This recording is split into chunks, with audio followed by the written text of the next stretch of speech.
Je me sens encore un peu, sale de l'avoir, lu quoi et j'ai souvenir de, masculinité toxique, pareil, dans toute sa splendeur. Ah, mais on te jette pas la pierre, hein. Enfin, je veux dire, voilà, on a lu quelques bouses, on va pas se mentir. Alors moi, c'est pas du tout, le livre qui a changé ma vie, mais je l'ai mis dans la catégorie le livre qui a changé vos vies et pas la mienne. Je suis j'ai trop le seum.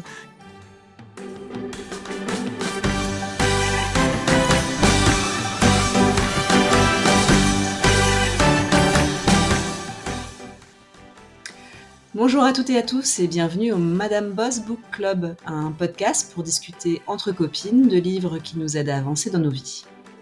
Je suis Agnès et je suis accompagnée de mes acolytes et amies, Hélène et Marie. Nous lisons et débattons pour vous de livres variés, de business, de développement personnel ou encore des mémoires pour conjuguer notre amour de la lecture et de la critique. Tout ceci dans la bonne humeur et saupoudré de quelques fous rires, car c'est avant tout une discussion entre copines. Rejoignez-nous pour une demi-heure qui vous donnera ou pas envie de lire et qui, on l'espère, vous fera sourire.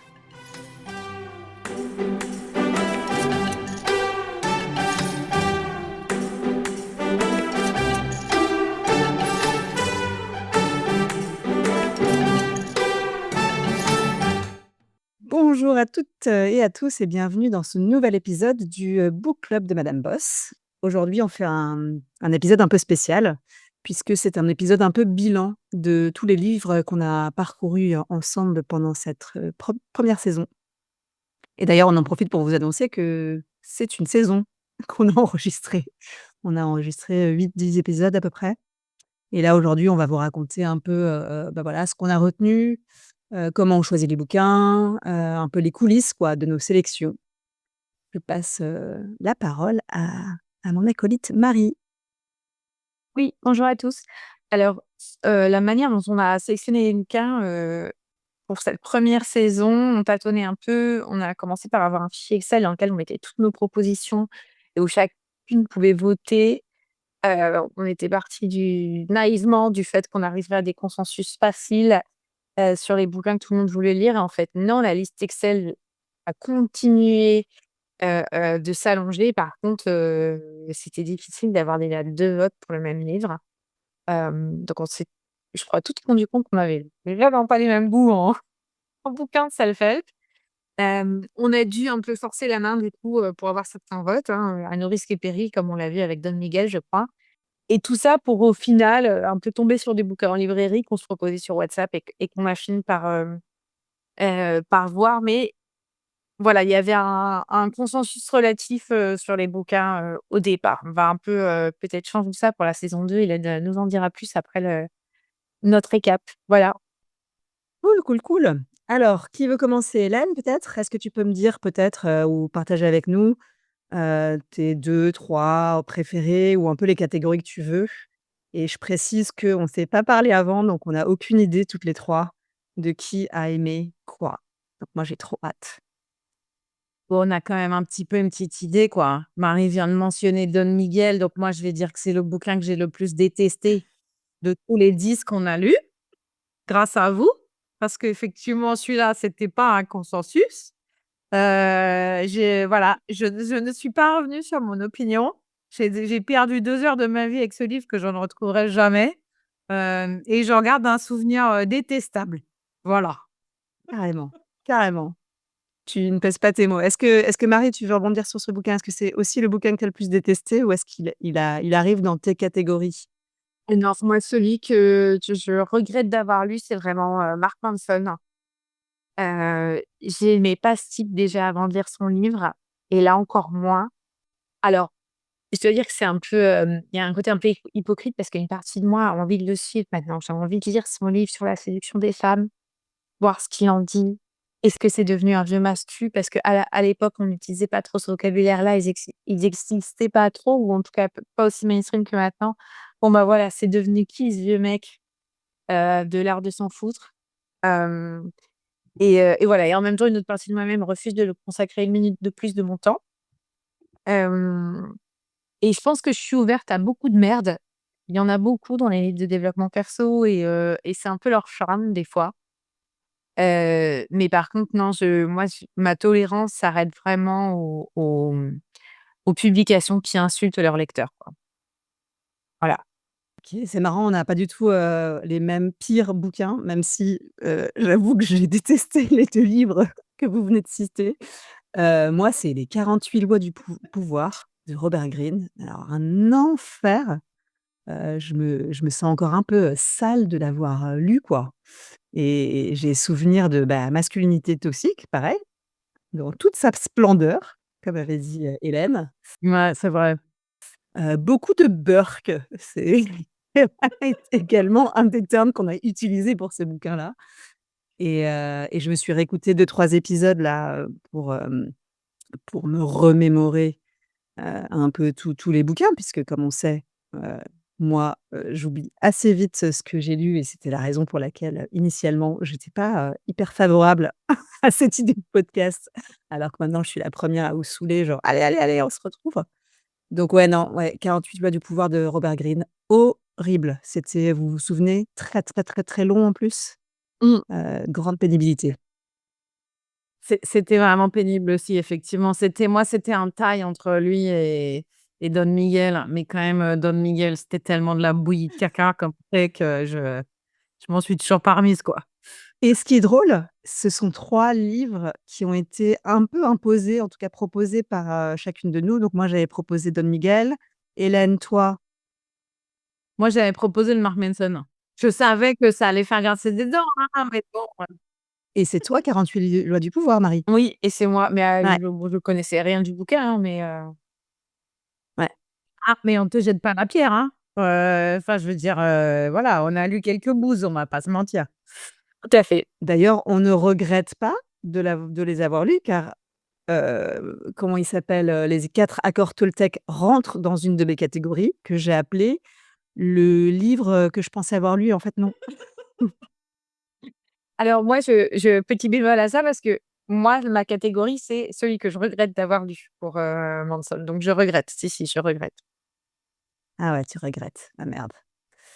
Ouais, alors que moi, c'est un souvenir, de vomi dans la bouche. Oh là là, que de belles images. C'est magnifique. OK, alors, si on fait pas que bitcher, moi, je voudrais parler du bouquin que j'ai trouvé le plus utile, qui est Atomic Habits, qui est, je pense, un bouquin que moi, j'avais mis dans la liste, mais je crois que celui-là, on n'a pas trop eu trop de difficultés à se mettre d'accord. Alors ça doit faire quoi? 1 an qu'on l'a lu? Car il faut bien se rendre compte qu'on parle de notre saison là, mais que ça nous a pris 1 an d'enregistrer des épisodes, hein, donc voilà. Ah, podcaster, c'est dur. C'est ça. Lire des livres et podcaster, c'est dur et alors Atomic Habits, moi, ça faisait partie d'un espèce de début de comment dire? De changement d'habitude, de fitness, tout ça et tout et je dois dire que, il m'a beaucoup servi finalement, rétrospectivement quoi, 1 an plus tard. Donc voilà, comme vous pouvez les auditeurs et auditrices ne peuvent pas voir, mais derrière moi, il y a mon nouveau tapis de course, preuve de mes nouvelles habitudes de «je suis sportive» créées grâce à Atomic Habits, quoi. Voilà. Alors moi, c'est pas du tout, le livre qui a changé ma vie, mais je l'ai mis dans la catégorie le livre qui a changé vos vies et pas la mienne. Je suis j'ai trop le seum, je suis trop dégoûtée. J'ai effectivement constaté qu'après ce bouquin, alors qu'on n'en a pas reparlé, le hashtag «Je suis sportive» a inondé notre, fil WhatsApp avec des images de Hélène et de Marie qui font du sport, qui sortent de la maison, qui passent leur journée dans le grand extérieur. Tandis que moi, qui suis la meuf du grand extérieur, je suis devenue la meuf au canapé, tu vois? La meuf qui ne sort plus de chez elle et qui ne fait plus, de sport à un tel point que j'ai cru que j'avais un problème médical et cardiaque, mais juste, j'étais devenue la grosse feignasse, quoi. Donc je suis extrêmement déçue par cette expérience, je tenais à le dire, voilà. Mmh. Comme quoi il ne suffit pas de lire le livre, il faut l'appliquer. Ah oui, bah, ça, c'est comme le bouquin sur arrêter de fumer là, dont vous m'avez parlé. Moi, je l'ai lu, bon, bah, j'ai pas arrêté de fumer, hein, donc voilà. Voilà, on parle de Alan Carr Voilà, c'est pour les ça. non-auditeurs, un super bouquin pour arrêter de fumer totalement, que je recommande totalement. Voilà. C'est un bouquin, toi, Marie, qui t'a marqué plus, enfin, positivement? Oui, alors, moi, j'en avais mis plein la gueule à Deborah Zack sur, l'art de cultiver son réseau quand on déteste réseauter. Heu et franchement, j'avais été particulièrement virulente sur «C'est de la merde», quelqu'un aurait pu résumer ça sur Pinterest. Et en fait, déjà, ça m'a un peu inspirée pour aller à des conférences ou à des trucs un peu comme ça, notamment une grosse qui arrive bientôt. Il me semble que ça a aussi un peu inspiré Hélène, qui nous a envoyé quelques photos d'elle, à des conférences et un peu plus qu'inspirée, je pense qu'il y a eu un côté rassurant à lire son bouquin parce que, moi étant vraiment l'introvertie de base, hein, dont elle parle dans le livre, comment dire? Toutes les petits conseils qu'elle donne sont pas forcément game changers et ça va pas forcément faire la différence, mais peut-être plus passer un moment dans un livre qui disait: «OK, tu es introverti, tu peux le faire. Tu y arriveras et navigue ça, à hauteur de ce que tu es à l'aise de faire» et donc ça, c'était vraiment pas mal. Ça et aussi, quelque chose qui semble ne nous a jamais quittés, c'est qu'on a bien compris qu'il fallait récupérer un badge en avance, s'inscrire bien en avance et pas le récupérer sur place où ça sera mal écrit au stylo par un bénévole, qui sait pas écrire, quoi. Donc voilà, ça, voilà, je le sais, je vais m'inscrire en avance pour avoir des badges. Alors, bah, moi, celui-là, je l'avais rangé dans la catégorie, je ne m'y attendais pas, mais il est utile. Voilà et effectivement, quelques mois après, il a prouvé aussi son utilité, même si sur le moment, ça avait l'air un peu vide comme tu as dit. Donc, assez contente de l'avoir eu Mmh. celui-ci. Ouais. Déborah, si tu nous écoutes, nous sommes désolés de t'en avoir mis plein la gueule. Vraiment. Et Déborah, tu fais partie des livres qui ont changé la vie de mes copines et pas les miennes, quoi, de nouveau. Parce que, voilà, moi, je suis Oui, mais toi, tu es pas introvertie, on le savait. non, mais moi, j'étais la reine du networking et en fait, maintenant, c'est vous qui allez des conférences et pas moi, quoi. Là, je me retrouve à être comme, la meuf, introvertie que vous dites être, et je vais m'inscrire à une conférence à laquelle va Marie. Elle a déjà son badge. Moi, j'aurai pas mon badge jusqu'au dernier moment et je me suis trouvé un rôle bénévole, pour être utile et sortir de voilà, de mes complexes, quoi. Non, mais comme tu remets sur le tapis que c'est encore un bouquin qui, toi, t'a pas aidé, je me permets de te demander, est-ce qu'il y a eu un bouquin qui a changé ta vie, là, dans ceux qu'on a eus? Un peu, pas toute ta vie, mais un peu. Bah, franchement, Don Miguel, quoi. Plus jamais, plus jamais je pourrais, citer les accords Toltec de la même manière. Je pense que je vais continuer de le faire et puis c'est grâce à ce livre qu'on va accepter de lire, genre, le livre de Nadine de Rothschild, par exemple, je pense. Ça va être bien ça. Non, plus sérieusement, moi j'y pense pas souvent, mais je pense que «L'année de la pensée magique», c'est un livre que je sais qui pourra me être utile, qui m'a vachement fait réfléchir et qui pourra me être utile et étonnamment, alors que j'ai beaucoup bitché dessus, je crois que The Happiness Project, c'est un livre que je pourrais aussi reprendre, sur certaines thématiques ou finalement qui est un peu resté et en plus, comme j'ai détesté son mec, et sa vie, je me suis dit que ma vie, elle était trop bien donc ça m'a un peu aidé aussi à voir, les choses, différemment. Moi, je maintiens Opération Bonheur, c'est effectivement bien et comme on a mentionné Nadine de Rothschild et tout de suite après Joan Didion. Moi, Joan Didion, c'est un livre je l'ai mis dans la catégorie celui que je continue de me la péter d'avoir lu. Donc je suis très contente, de l'avoir lu, de pouvoir dire que j'ai lu. Mais un des trucs dont je me souviens le mieux, c'est quand même la partie où elle fait un copier-coller d'un magazine de savoir-vivre ou d'un livre de savoir-vivre où elle explique comment se comporter, en cas de deuil et je me suis dit: «C'est trop bien, mais moi, il me faut absolument des infos concrètes comme ça de où te foutre dans différentes situations».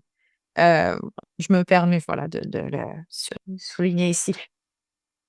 Et on se souvient de à chaque fois où tu nous as rappelé l'existence de ce livre de Nadine de Rothschild et à chaque fois qu'il y a l'once d'une petite probabilité, une petite idée dans un livre qui ressemble à ça, tu nous le dis donc je pense que ça sera intéressant qu'on revoie peut-être notre manière de choisir les livres et ça nous a été demandé par des auditrices, car nous avons déjà des auditrices. Trop la classe.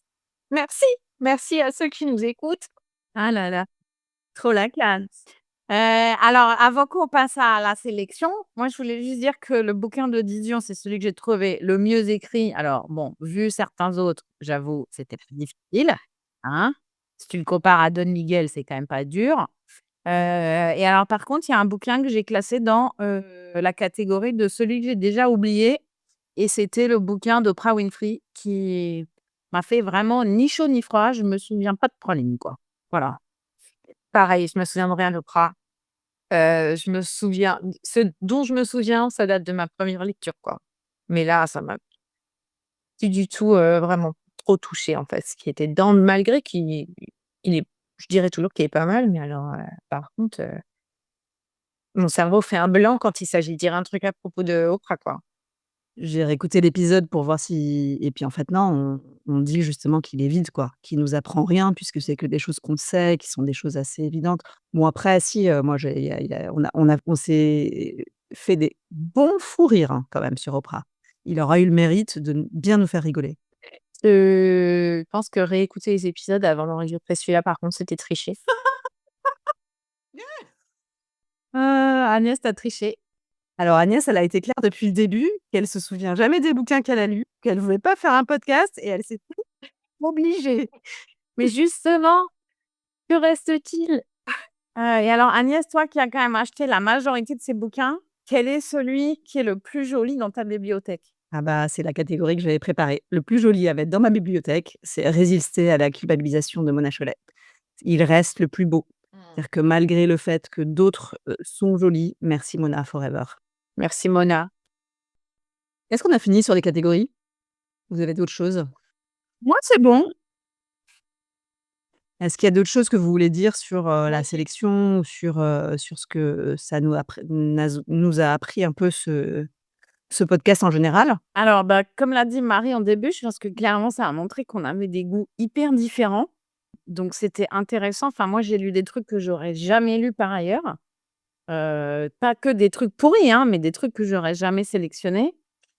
Donc, c'était quand même ça, c'était intéressant, même si j'ai pas aimé tous les trucs que je n'aurais pas choisis, quoi. Et donc, comment on s'est rendu compte qu'on avait du mal à se mettre d'accord, et que c'était quand même intéressant d'aller lire les trucs qu'on n'aurait jamais été chercher par nous-mêmes, et ben, on a décidé que pour la deuxième saison de ce magnifique podcast, on va imposer les bouquins les unes aux autres. Donc il va y avoir un genre de sélection tournante où chacune va choisir un livre et les 2 autres n'auront pas le choix et seront obligées de le lire. Voilà. Donc on sait déjà que Marie va nous imposer le bouquin de Nadine de Rothschild, vu que ça fait 6 mois qu'elle nous en parle.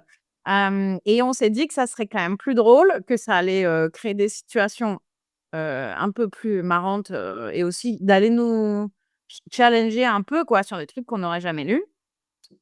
Et on s'est dit aussi que si, vous, les auditrices et auditeurs, vous voulez nous suggérer des livres, et ben, ça serait avec plaisir. Vous pouvez nous laisser un petit message, sur votre, plateforme de podcast ou nous envoyer un mail et on regardera avec attention les suggestions de livres proposés. Voilà. Est-ce que, on parlerait pas aussi de la possibilité où on avait éventuellement imaginé avoir une rubrique testée pour vous? On s'était dit, bon, c'est aussi né, de la genèse de tout ce projet aussi et qu'on a un site internet sur lequel on publie des articles et qui initialement était beaucoup basé sur des expériences, réelles qu'on avait vécues, de choses, voilà, qu'on avait testées. Et l'idée de ce podcast est née un petit peu de, qu'est-ce qu'on pourrait discuter, et puis on en est arrivé à ce que vous m'avez obligé à faire ce podcast et à lire des livres. Mais reste cette idée de se dire: «Pourquoi pas un jour, faire autre chose que de lire des bouquins de développement personnel ou de guides pratiques, mais de tester, voilà, j'ai testé pour vous, l'hypnose, j'ai testé pour vous la constellation familiale, j'ai testé pour vous, le bain, de glace». Ou plein d'autres choses parce qu'on fait quand même, toutes les 3 individuellement et collectivement, des expériences inédites et incroyables, relativement souvent quand même. C'est vrai? Bah, moi, je pense que c'est une bonne idée. Je pense que ça pourrait être marrant. Donc, voilà, on verra si on arrive à faire cette sélection et puis si peut-être on va mixer un peu la prochaine saison, avec des bouquins lus pour vous et des expériences testées pour vous. Et ben, voilà pour ce bilan de saison. On espère que nos discussions vous ont donné envie de nous écouter, de lire nos livres ou de ne pas les lire. N'hésitez pas à nous dire quels ont été vos épisodes préférés, quels livres, vous avez été tentés de lire suite à nos discussions et on se retrouve, tout bientôt pour la saison 2. Merci.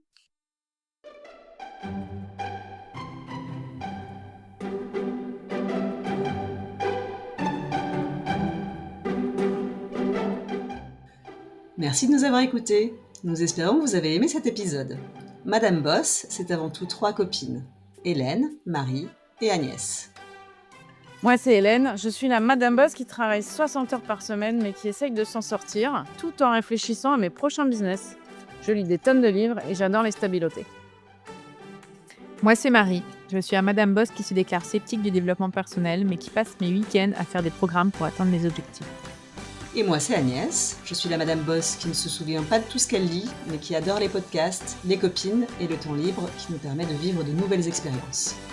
Si vous voulez nous soutenir, n'hésitez pas à laisser une note sur votre application de podcast préférée ou à nous envoyer un petit message. Merci et à bientôt!